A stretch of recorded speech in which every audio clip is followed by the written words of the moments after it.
राष्ट्रिय समाचारमा भागीरथ पोखरेलको नमस्कार।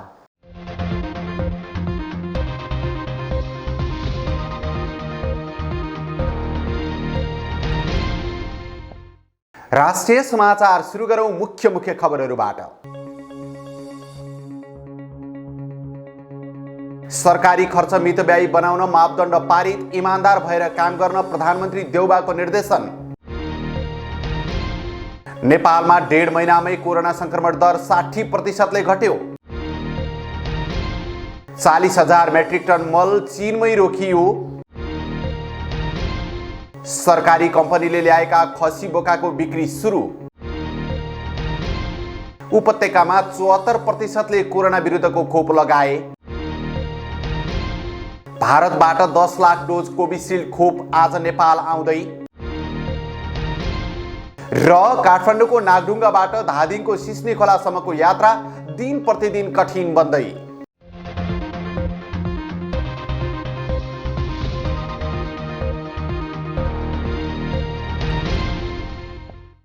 अब पालो विस्तृत राष्ट्रिय खबरको सुरुमा सरकारी खर्च मितव्ययी बनाउन मापदण्ड पारित भएको सम्बन्धी प्रसङ्ग। सरकारले सार्वजनिक खर्चलाई मितव्ययी र प्रभावकारी बनाउने सम्बन्धी मापदण्ड 2078 लाई स्वीकृत गरेको छ। मन्त्री परिषद विस्तार भएपछि शुक्रबार पहिलो पटक बसेको मन्त्री परिषदको बैठकले कम खर्चमा धेरै नतिजा दिने भन्दै मापदण्ड स्वीकृत गरेको छ। कोरोना महामारीले देशको आर्थिक अवस्थामा परिरहेको सङ्कट र विकासको बढ्दो मागलाई ध्यान दिएको सरकारी दाबी छ। मापदण्डमा सरकारले अनावश्यक खर्च नगर्ने, कम खर्चमा नतिजा दिने, करारमा अनावश्यक कर्मचारी भर्ना नगर्ने, बैठक र भ्रमण भत्तामा कडाई लगायतका विषयमा समेटिएको बुझिएको छ। यसैबीच प्रधानमन्त्री शेरबहादुर देउबाले जनअपेक्षा अनुसार प्रभावकारी नतिजा निकाल्ने गरी काम गर्न नवनियुक्त मन्त्रीहरूलाई निर्देशन पनि दिनुभएको छ।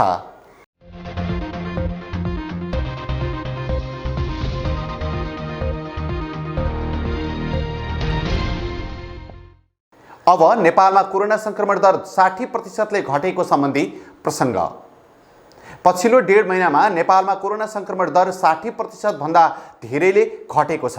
स्वास्थ्य तथा जनसङ्ख्या मन्त्रालयका अनुसार भदौको 1 गते कोरोना संक्रमण दर 18% रहेकोमा असोजको तेस्रो हप्तासम्म आइपुग्दा कोरोना संक्रमण दर 6-7% झरेको बुझिएको छ। हिजो परीक्षण गरिएका नमुना मध्ये 7.14% मात्रै कोरोना देखिएको छ।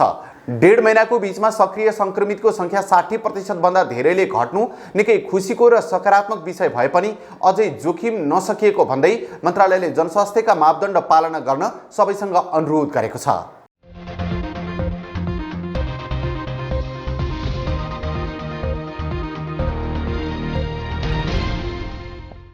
अब 40,000 मेट्रिक टन मल चीनमै रोकिएको सम्बन्धी प्रसङ्ग। कृषि सामग्री कम्पनी लिमिटेडले चीनबाट झिकाइएको 40,000 मेट्रिक टन रासायनिक मल पैठारी हुन सकेको छैन। हिउँदे बालीका लागि झिकाइएको 35,000 मेट्रिक टन युरिया र 5,000 मेट्रिक टन DAP सहित 40,000 मेट्रिक टन रासायनिक मल पठाउन चिनिया पक्षले तत्परता नदेखाएकोले रोकिएको बुझिएको छ।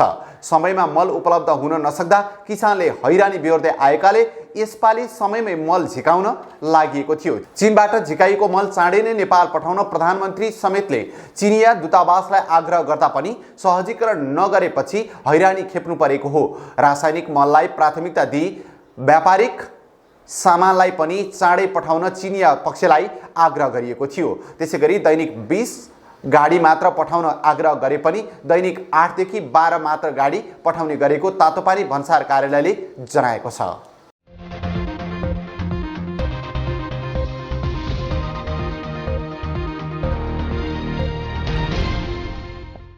अब सरकारी कम्पनीले ल्याएका खसी बोकाको बिक्री वितरण आजदेखि सुरु भएको सम्बन्धी प्रसङ्ग। खाद्य व्यवस्था तथा व्यापार कम्पनी लिमिटेडले दशैंका लागि आजदेखि खसी बोका बिक्री सुरु गरेको छ। थापाथलीमा रहेको प्रधान कार्यालयबाट खसी बोका बिक्री सुरु गरिएको खाद्य व्यवस्था तथा व्यापार कम्पनी लिमिटेडले जनाएको छ। अहिलेसम्म मकवानपुर र दाङबाट गरी करिब 530 खसी बोका ल्याइएको छ, जसमध्ये 201 मकवानपुरबाट र बाँकी दाङबाट ल्याइएको हो। अरू खसी बोका पनि बिस्तारै ल्याउने क्रम जारी रहेको छ। खाद्यले प्रति किलो 545 देखि 550 65 रुपैयाँमा खसी बोका खरिद गरेको छ। खाद्यले बेच्ने मूल्य भने प्रति किलो 640 रुपैयाँ तोकेको छ। गएको वर्ष खाद्यले 550 रुपैयाँमा बिक्री गरेको थियो।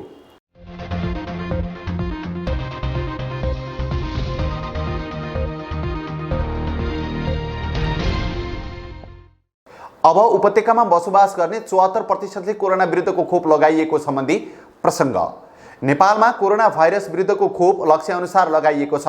असोज मसान्तसम्ममा कुल जनसङ्ख्याको 33% जनसङ्ख्यालाई खोप लगाउने लक्ष्य अनुसार हालसम्मको तथ्याङ्क अनुसार सो लक्षित जनसङ्ख्यालाई खोप लगाइएको हो। स्वास्थ्य तथा जनसङ्ख्या मन्त्रालयले देशभर पहिलो मात्रामा 40% र पूर्ण मात्रामा 32% लगाइएको छ। मन्त्रालयका अनुसार पहिलो मात्रा 87,02,705 र पूर्ण मात्रा 69,62,164 जनालाई खोप लगाइएको छ। 18 वर्षभन्दा माथिका 2,17,56,763 जनालाई खोप लगाउने सरकारको लक्ष्य रहेको छ। यस्तै काठमाडौँ उपत्यका, काठमाडौँ, ललितपुर र भक्तपुरमा पहिलो मात्रामा 81% र पूर्ण मात्रामा 74% लाई खोप लगाइएको छ।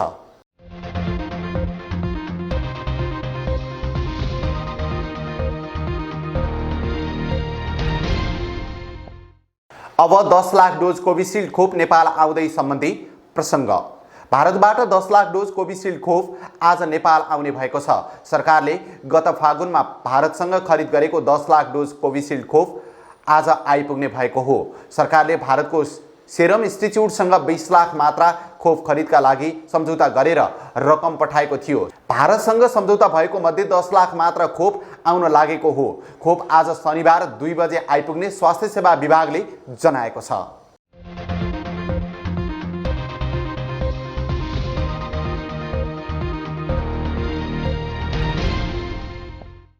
र खबरको अन्त्यमा नागढुङ्गादेखि सिस्नेखोलासम्मको यात्रा कठिन बन्दै सम्बन्धी प्रसङ्ग। काठमाडौँको नागढुङ्गाबाट धादिङको सिस्नेखोलासम्मको यात्रा कठिन बन्दै गएको छ। सुरुङ निर्माणको काम भइरहेको र साँगुरो बाटो र गाडीको चाप धेरै हुने भएकाले यो क्षेत्रमा घण्टौँ जाम हुने गरेको खानेखोला प्रहरीले जनाएको छ। घण्टौँसम्म जाम हुँदा दशैंका लागि घर फर्किनेहरू बढी समस्यामा परेका छन्। यो सडक खण्डमा सामान्य पानी पर्दा पनि पहिरो झरेर सडक बन्द हुने गरेको छ। पहिरो पन्छाएर सडक खुलाए पनि ठुला गाडीको धेरै ओहोरदोहोर हुने भएकाले जाम हुने भएको छ। त्यसमाथि अहिले दशैंको बेला भएकाले गाडीको चाप पनि उच्च छ। बाटो साँगुरो भएको र सुरुङ मार्ग निर्माणको काम पनि तीव्र रूपमा भइरहेकोले झनै समस्या भइरहेको छ।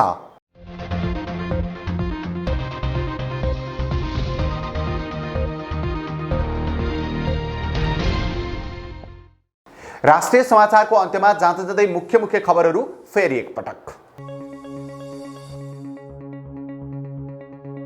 सरकारी खर्च मितव्ययी बनाउन मापदण्ड पारित, इमानदार भएर काम गर्न प्रधानमन्त्री देउबाको निर्देशन। नेपालमा 1.5 महिनामै कोरोना संक्रमण दर 60% ले घट्यो। 40,000 मेट्रिक टन मल चीनमै रोकियो। सरकारी कम्पनीले ल्याएका खसी बोकाको बिक्री सुरु। उपत्यकामा 74% ले कोरोना विरुद्धको खोप लगाए। भारतबाट 10 लाख डोज कोभिसिल्ड खोप आज नेपाल आउँदै। र काठमाडौँको नागढुङ्गाबाट धादिङको सिस्नेखोलासम्मको यात्रा दिन प्रतिदिन कठिन बन्दै।